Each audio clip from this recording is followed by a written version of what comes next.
When was the best time you thought I clearly underestimated this person?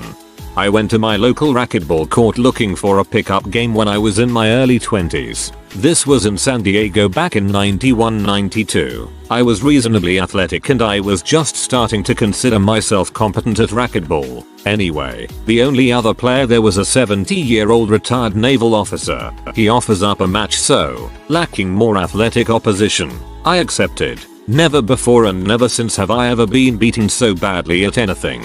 He completely and effortlessly destroyed me. We played 3 matches and I scored only 1 point. I was left exhausted and utterly broken. He barely broke a sweat. I don't think I've picked up a racket since then. So utter was my defeat. TLDR. Senior citizen crushes cocky 21-yo 63-1 playing racquetball.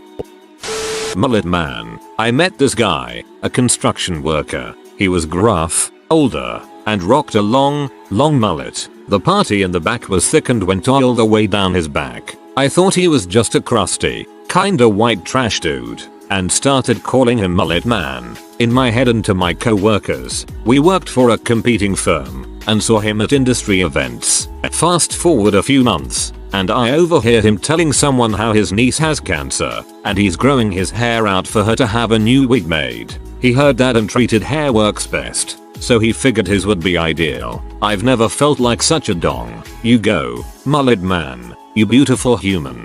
That would be a funny stipulation if in order to donate to Locks for Love it had to have been grown out as a mullet.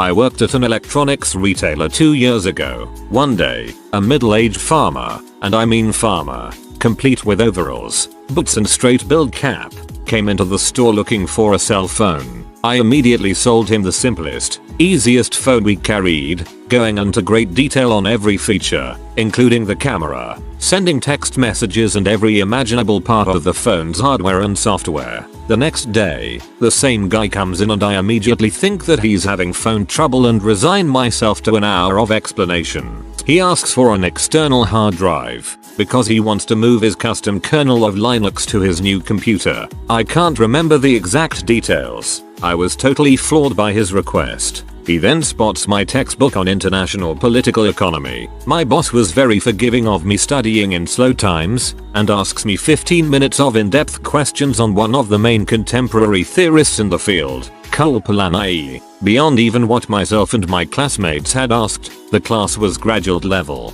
Needless to say, I was berating myself for ever stereotyping this seemingly backwards farmer from the 60s. You got a lot of time to sit and think about stuff when you're watching corn grow.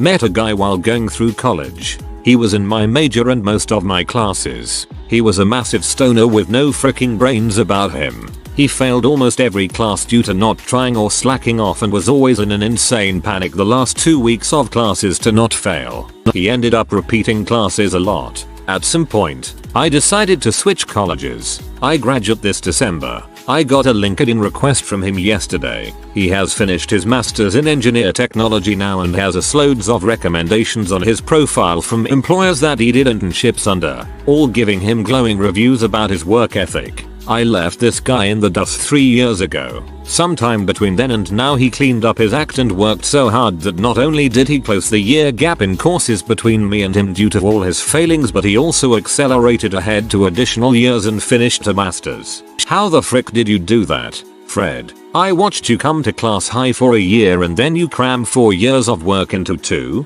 Adderall. I have a friend who has dyslexia and is incredibly shy, even around his close friends. We did an electronics project in high school where we had to design an electronic game or a metronome or some other crap.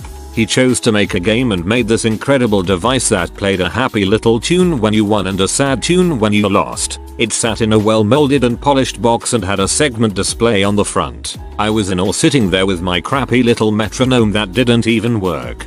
As a dyslexic, although not very severe, I find I can do most tasks like that as good or better than normal students. Although writing on the other hand and foreign language was freaking heck. It handicaps me on writing and language, not much else.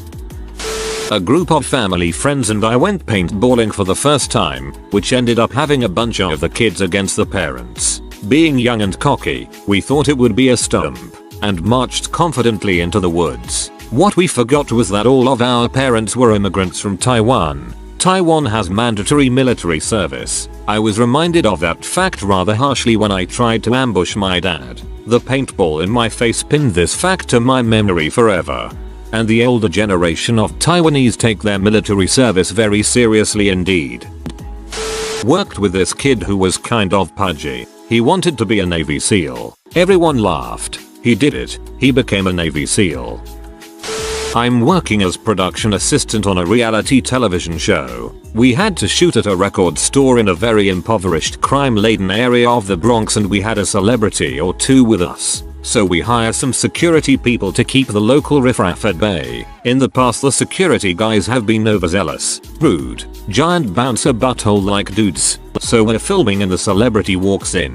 A crowd's already gathered and they're getting loud and being obnoxious. This one super thuggish 20-something starts pushing his way through the crowd and gets to the door but gets stopped by one of the bouncers. Now this security bouncer is a 250 or so pound black dude who is a freaking monster. Not to mention he has a gun on him. I'm freaking out because thug life is getting pushy and yelling at the security guy, yelling at me, and being an butt. Bouncer says, baby, you know I want to let you in here. I love you man, but I can't. It's my job. You know how it is. I got kids and with that style of yours I'm sure you got yourself a hot mama back home too. Thuggish kid goes 8-man slap hugs the security guy then walks out. Situation entirely diffused. Security guy looks at me with this huge grin and says gotta kill him with kindness, baby.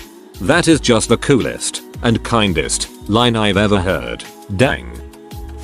I found out one of my dumber friends had the unique ability of knowing how long anything would take. Anything. She was not the brightest button, failed out of college, made terrible financial decisions, but dang if she didn't know how long it would take to go to Walmart, get gas, and come home. 34 minutes. If you gave her a highway marker, she would tell you down to the minute how far away you were from your house. It was incredible. I've never seen anything like it, and she was never wrong. And I can't even approximate short distance. 4+m. You are new to the channel, you can subscribe. I publish new videos every day. Until then, check another video.